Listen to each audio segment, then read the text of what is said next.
Back to agenda. Tulasi Reddy గారు, ఈరోజు మనం కొన్ని ఆసక్తికర అంశాలు గమనిస్తే అటు జేపీ నడ్డాతో అవ్వచ్చు, ఇటు జితేంద్ర సింగ్తో సమావేశమైన ఇద్దరు యువకులు ఈరోజు అందరినీ ఆశ్చర్యానికి గురి చేస్తున్నారు. ఇంత చిన్న వయసులో ఇంత పరిణితి, ఆ ఉద్యమాన్ని నడిపిన విధానం కావచ్చు, కేంద్ర ప్రభుత్వంతో వాళ్ళు చర్చలు జరపటం అవ్వచ్చు, ఇందాక శేషు సార్ చెప్పినట్టుగా ఎన్నో విమర్శలు, దాడులు జరిగిన వాటన్నింటినీ తట్టుకొని వాళ్ళు ఏం సాధించాలనుకున్నారో అది సాధించారు. సో ఎలా చూస్తున్నారు అంటే, ఒక రాజకీయ పార్టీగా కన్నా కూడా దేశ యువతకు ఎంత స్పష్టమైన ఆలోచనలు ఉన్నాయి, ఎంత స్పష్టంగా వాళ్ళు ప్రశ్నించగలుగుతున్నారు, వాళ్లకు కావాల్సిందేంటి అనేది స్పష్టంగా కేంద్ర మంత్రుల ముందు ఇద్దరు కూర్చొని ఉంటే భారతదేశ భవిష్యత్తు యువతరంలో ఉంది అని చెప్పిన మాటలు ఇప్పుడు స్పష్టంగా కనిపిస్తున్నాయి. ఇద్దరిని చూస్తూ ఉంటే దేశ యువత మొత్తం ఇదే కోరుకుంటోంది. ఇదేనా భారతదేశంలో ఉన్న ప్రజాస్వామ్యంలో ఉన్న బ్యూటీ అనేది కనిపిస్తుంది. ఏం చెప్తారు సార్? మీరు చెప్పినట్టు మూడు కోణాల్లో, ఒకటి కాంగ్రెస్ జనతా పార్టీ ఆ యువత యొక్క ప్రవర్తన తీరు వాళ్ళు నడిపినది ఒక యాంగిల్, బీజేపీ కేంద్ర ప్రభుత్వము బీజేపీ పార్టీ రెండవ యాంగిల్, మిగతా రాజకీయ పార్టీలు, మిగతా సమాజము, మీడియా, ఈ అన్ని కోణాల్లో మనం వచ్చేసి కొన్ని ఎవరెవరి పాత్ర చూస్తే మీరు చెప్పినట్టు ఆ యువత అభిషేక్ దీప్కే కానీ లేకుంటే సౌరవ్ దాస్ కానీ అశుతోష్ కానీ వాళ్ళు మంత్రులతో మాట్లాడిన తీరు వచ్చేసి డెఫినెట్గా వచ్చేసి చాలా హుందాగా, డిగ్నిఫైడ్గా, ఒక క్రమశిక్షణంగా నడిపారు. డెఫినెట్గా వచ్చేసి వాళ్ళని అభినందించారు. ఇక్కడ ప్రధానంగా బీజేపీ ఓటితో పోయేదానికి గొడ్డల వరకు తెచ్చుకుంది అనిపిస్తుంది. ఇది సరే కొంత ఆలస్యమైన ఎట్టకేలకు ఒక విధంగా ఒక మంచి నిర్ణయం తీసుకున్నది. ధర్మేంద్ర ప్రధాన్ రాజీనామా చేయడము, ఆయన వెంటనే మోడీ గారు యాక్సెప్ట్ చేయడము ఇంతవరకు హర్షణీయము. ఇది మీరు చెప్పినట్లు, ఇంతకుముందు సోదరులు చెప్పినట్లు ఎప్పుడో చేసి ఉండాలి. ఎప్పుడో చేసి ఉంటే అది ధర్మేంద్ర ప్రధాన్కు మంచి పేరు వచ్చిండేది. ఒకవేళ తప్పు జరిగినప్పటికీ తర్వాత ప్రధానమంత్రికి, పార్టీకి, దేశానికి అందరికీ మంచి జరిగిండేది. యాక్చువల్ గా మనము గత చరిత్ర రాజీనామాలు చేయని సందర్భాలు ఉన్నాయి, కానీ రాజీనామాలు చేసిన సందర్భాలు ఉన్నాయి. అనేక మంది కేంద్ర మంత్రులు వాళ్ళ శాఖలో ఏదైనా వైఫల్యాలు కానీ లేకుంటే అవినీతి ఆరోపణలు కానీ ఏదైనా ప్రమాదాలు కానీ జరిగినప్పుడు వాళ్ళేమో డైరెక్ట్ గా ఉండి చేయలే, అయినప్పటికీ ఒక నైతిక బాధ్యత వహిస్తూ రాజీనామా చేసిన సందర్భాలు అనేకం ఉన్నాయి.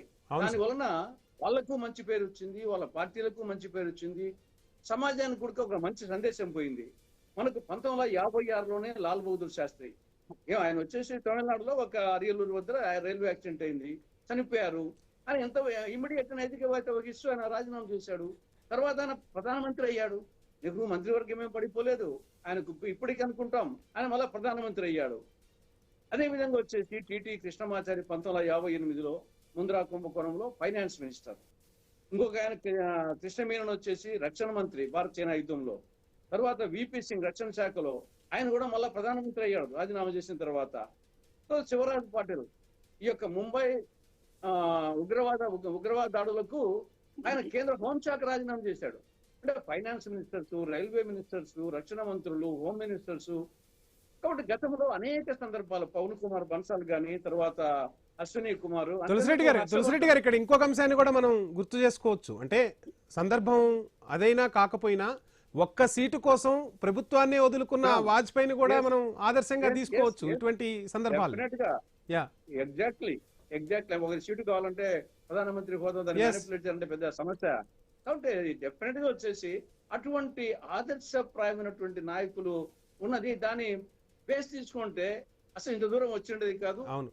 సరే ఏది ఏమైనా ఒక విధంగా స్వయంకృపరాధం బీజేపీ యాక్సెప్ట్ లో సరే లేట్ గా అయినా కానీ నిర్ణయం తీసుకుంది, అంతవరకైనా మనం సంతోషించాలా. మనకు కొన్ని సామెతలు ఉన్నాయి, ఆలస్యం అమృతం విషం అని చెప్పేసి. సరే ఏది ఏమైనా ఇంకొకటి ఉంటే మనకు సుమతి పద్యం అవుతుంది, బలవంతుడు నాకేమని పలువురతో నిగ్రహించి పలుకుటమేలా, బలవంతమైన సర్పము చలిచీమల చేత జిక్కి చావది సుమతి అని. కాబట్టి ఎవరు వచ్చేసి బలవంతులం అని చెప్పేసి అనుకుంటే ఇటువంటి జరుగుతాయి. కాబట్టి ఎవరు సమయం వచ్చినప్పుడు కాలం కలిసి వస్తే నడిచి వచ్చి కొడుకు పుట్టాలని సామెత, కాలం కలిసి రాకపోతే పై పంచే పామ ఎగరుస్తుందని చెప్పేసి. కాబట్టి ఇది ఎవరైనా సరే వ్యక్తులు గాని, నాయకులు గాని, ప్రభుత్వాలు గాని ఆలోచించాలా. ఏది ఏమైనా ఇది ఒక మంచి పరిణామము.